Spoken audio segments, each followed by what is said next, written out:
নবী কি দুনিয়ার জমিনে বেঁচে আছেন নাকি শহীদ হয়ে গেছে? বলে রে মহিলা সাবধান, তোমার নবীর খবর পড়ে নাও, তোমার আপন ভাইটা শহীদ হয়ে গেছে শুনে নাও। তোমার আপন ভাই শহীদ হয়েছে, তোমার নবীর খবর দিয়ে কি করবা? বলে সাবধান,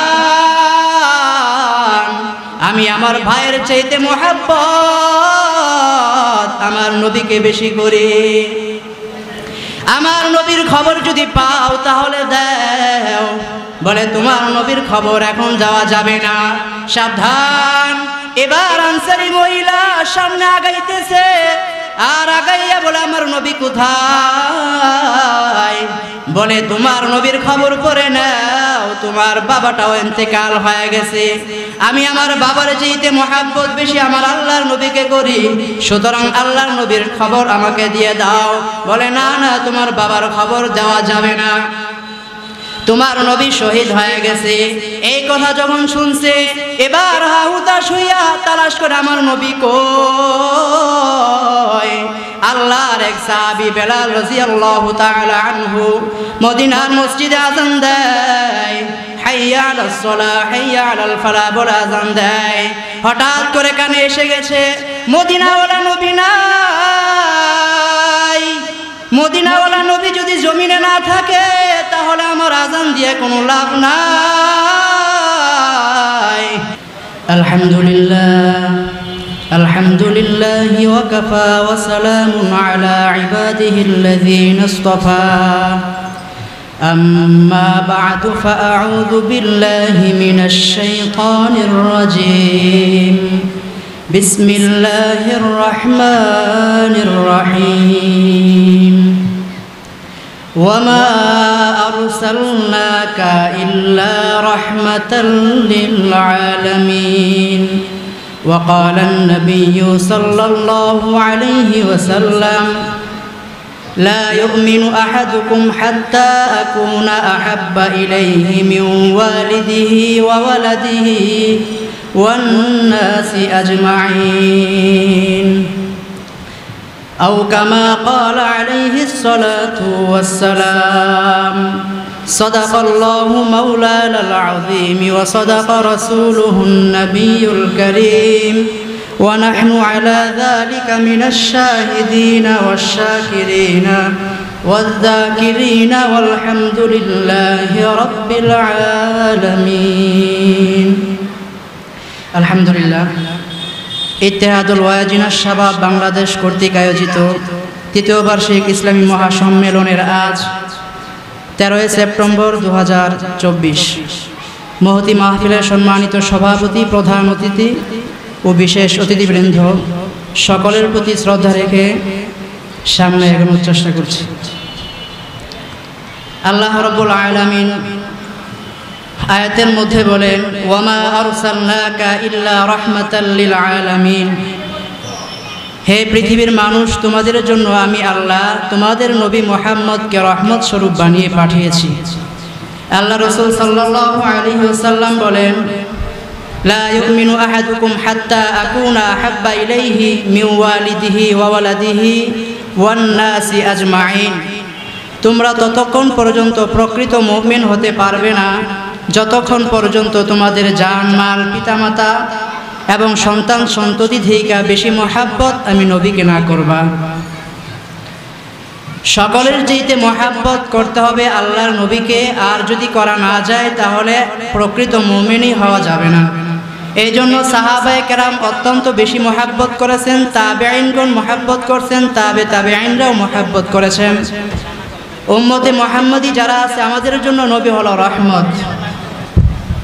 আল্লাহ রাব্বুল আলামিন আয়াতের মধ্যে বলেন, কুল ইন কুনতুম তুহিব্বুনাল্লাহা ফাত্তাবিউনি ইউহিব্বুকুমুল্লাহু ওয়া ইয়াগফির লাকুম যুনুবাকুম ওয়াল্লাহু গফুরুর রহিম। এরে দুনিয়ার মানুষেরা শুনে নাও, আল্লাহর নবীকে যদি ভালোবাসতে চাও তাহলে একমাত্র আল্লাহ তাআলাকে ভালোবাসতে যদি তোমরা চাও তাহলে আমি পয়গম্বর নবীকে ভালোবাসে নাও। আর আল্লাহর নবীকে যদি ভালোবাসতে পারো তাহলে ওই ভালোবাসাটা হবে আমি আল্লাহর জন্যে।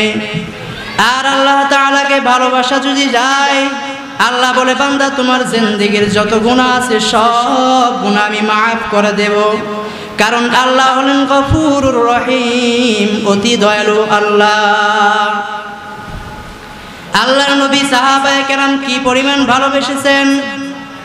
উহুদের ময়দানে যখন শহীদ হয়েছেন অসংখ্য মানুষ সাহাবায়ে কেরাম, একদিকে প্রায় 70 জন সাহাবা শহীদ হয়েছেন, অপরদিকে একটা গুজব ছড়াইয়া দিয়েছেন যে উহুদের জমিনের মধ্যে আমার আপনার নবী মুহাম্মদ ইন্তেকাল করেছে, শহীদ হয়ে গেছে।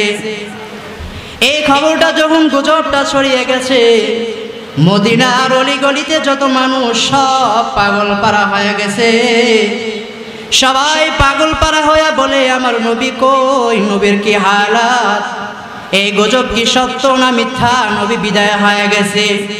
যদি আমার আপনার নবী বিদায় হয়ে যায়, দুনিয়ার জমিন থেকে যদি বিদায় হয়ে যায়, তাহলে আমরা সাহাবা দুনিয়ার জমিনে থেকে কোনো সার্থকতা নাই। কেন নাই? যেই নবীর জন্য আমরা সবাই মুসলমান হতে পেরেছি, বেঈমান ছিলাম, ওই নবীর জন্য আল্লাহর পথে আসতে পারছি, ওই নবী যদি দুনিয়ার জমিনে না থাকে, দুনিয়ায় থেকে কোনো লাভ নাই। মদিনার অলিগলিতে মানুষগুলো বের হয়ে গেছে। একদিকে এক মহিলা আনসারী সাহাবী বের হইয়া বলে আমার নবী কোথায়, এলাকার মানুষ শুনে নেও। এলাকার মানুষ এবার আওয়াজ দিয়ে কয় তোমার নবী শহীদ হয়েছে না বেঁচে আছে খবর করে নাও, আগে খবর নাও, তোমার স্বামী উহুদের ময়দানে শহীদ হয়ে গেছে। মহিলা আনসারী বলতেছে রে সাবধান, আমাকে আমার স্বামীর খবর দিবা না, আমি আমার স্বামীর চাইতে মহাব্বত বেশি আল্লাহর নবীকে করি, সুতরাং আমার নবীর খবরটা শোনায়া দাও। বলেন না না, তোমার নবীর খবর তো এখন জানা যাবে না। সামনে আবার আগায় গেছে, আগাইয়া বলতেছে আমার নবীর কি খবর, নবী কি দুনিয়ার জমিনে বেঁচে আছে নাকি শহীদ হয়ে গেছে। বলে রে মহিলা সাবধান, তোমার নবীর খবর পরে নাও, তোমার আপন ভাইটা শহীদ হয়ে গেছে শুনে নাও। তোমার আপন ভাই শহীদ হয়েছে, তোমার নবীর খবর দিয়ে কি করবা। বলে সাবধান, আমি আমার ভাইয়ের চাইতে মহাব্বত আমার নবীকে বেশি করি, আমার নবীর খবর যদি পাও তাহলে দাও। বলে তোমার নবীর খবর এখন যাওয়া যাবে না, সাবধান। এবার আনসারী মহিলা সামনে আগাইতেছে, আর আগাইয়া বলে আমার নবী কোথায়। বলে তোমার নবীর খবর পরে নাও, তোমার বাবাটাও ইন্তেকাল হয়ে গেছে, আমি আমার বাবার চাইতে মহাব্বত বেশি আমার আল্লাহর নবীকে করি, সুতরাং আল্লাহর নবীর খবর আমাকে দিয়ে দাও। বলে না না, তোমার বাবার খবর দেওয়া যাবে না, তোমার নবী শহীদ হয়ে গেছে। এই কথা যখন শুনছে, এবার হাহুতাশ হইয়া তালাশ করে আমার নবী কই। আল্লাহর এক সাহাবী বেলাল রাদিয়াল্লাহু তাআলা আনহু মদিনার মসজিদে আযান দেয়, হাইয়া আলাস সালাহ হাইয়া আলাল ফালাহ বলে আযান দেয়। হঠাৎ করে কানে এসে গেছে মদিনাওয়ালা নবী নাই। মদিনাওয়ালা নবী যদি জমিনে না থাকে তাহলে আমার আযান দিয়ে কোনো লাভ নাই। আমি এখন উহুদের ময়দানে দৌড়াইতেছে বেলাল। এবার বেলালকে আওয়াজ দিয়া কয়, যেই বেলাল যদি আযান না দেয়, মদিনার মসজিদে ফজরের আযান যদি না দেয়, ফজর সময়টা সকাল হবে না। এরে বেলাল, আযানটা দিয়া তারপরে যাও। বলে আমি যেই নবীর জন্য পাগল, ওই নবী যদি জমিনে না থাকে আমার কণ্ঠে আর আযান হবে না। তোমরা বিদায় হও, আমার নবীর সন্ধান দাও। এক পর্যায়ে নবীর সন্ধান পায় গেছে। এবার আল্লাহর নবীকে দেখে ওই মহিলা আনসারী আওয়াজ দিয়া কয়, আপনার সন্ধান করতে যাইয়া আমি আমার বাবাকে হারাইছি, আমার মাকে হারাইলাম, আমি আমার ভাইকে হারাইছি, একমাত্র স্বামী ছিল তাকেও আমি হারায় ফেলছি। সুতরাং আমি আপনাকে দেখা মাত্রই আমার অন্তরে বড় ভয়। যদি আমার বাবা মার কথা, স্বামীর কথা শুই না এদিক সেদিক চইলা যাইতাম,